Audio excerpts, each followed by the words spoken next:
our longest trusted English newspaper since 1898. Now available digitally. Computer. Order the Manila Times Digital Edition. Subscribed. Get the Manila Times Digital Edition for less than 2 pesos and 50 centavos per day when you sign up for 1 year. The Manila Times, news source of choice. Trusted city.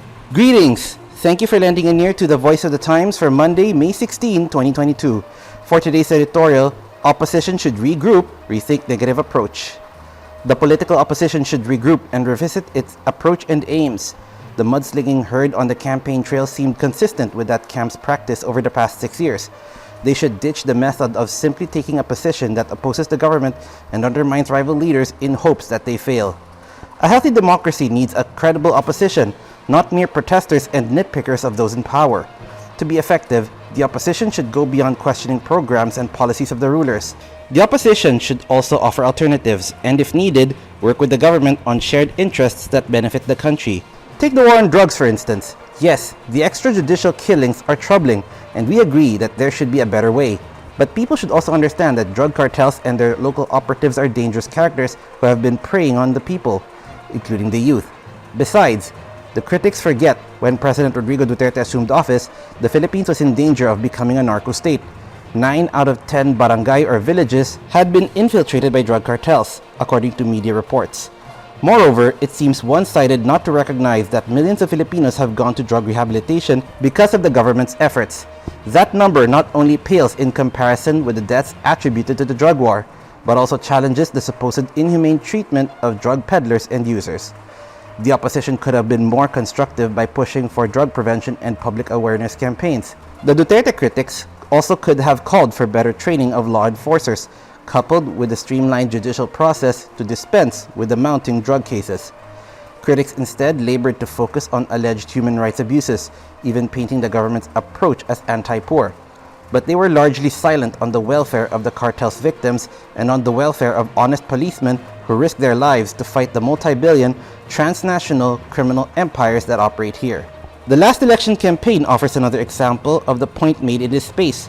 The negative campaigning, largely from the camp of Vice President Maria Leonor Leni Robredo, obviously backfired.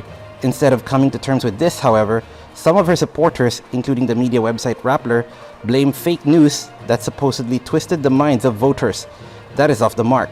First, Filipinos are more intelligent and discerning than what they are given credit for by some people. To blame the drubbing of Ms. Robredo and much of her ticket on voters who have forgotten or have ignored history is frankly insulting to Filipinos.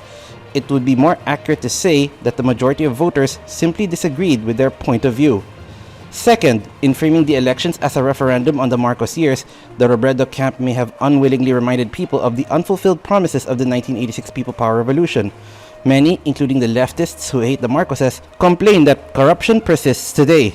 The common aspiration of a prosperous Philippines remains just a dream, as income inequality festers amid a growing economy. Senate candidate Gregorio Gringo Honasan, who played a prominent role in the 1986 revolt, quipped during one of the debates that the Philippines has never lost a chance to miss an opportunity. Most Filipinos today may not have a first-hand memory of the martial law years, but they are intimately familiar with the failings of the governments that have ruled since then. If this observation is true, that may explain why many look favorably on the first Marcos era.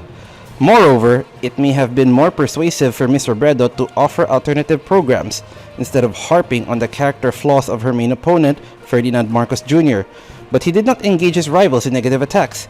Instead, he stuck to his theme of unity, which Ms. Robredo's camp initially derided but later tried to mimic. Ms. Robredo repeatedly warns people of not learning from history, but if she and others fail to heed that advice, the country may again be deprived of a credible opposition. And that's the editorial for Monday, May 16, 2022. For more news and information, get a copy of the Manila Times on print, subscribe to its digital edition, or log on to www.manilatimes.net. Follow us on Twitter, Facebook, or Instagram, and listen to the Voice of the Times.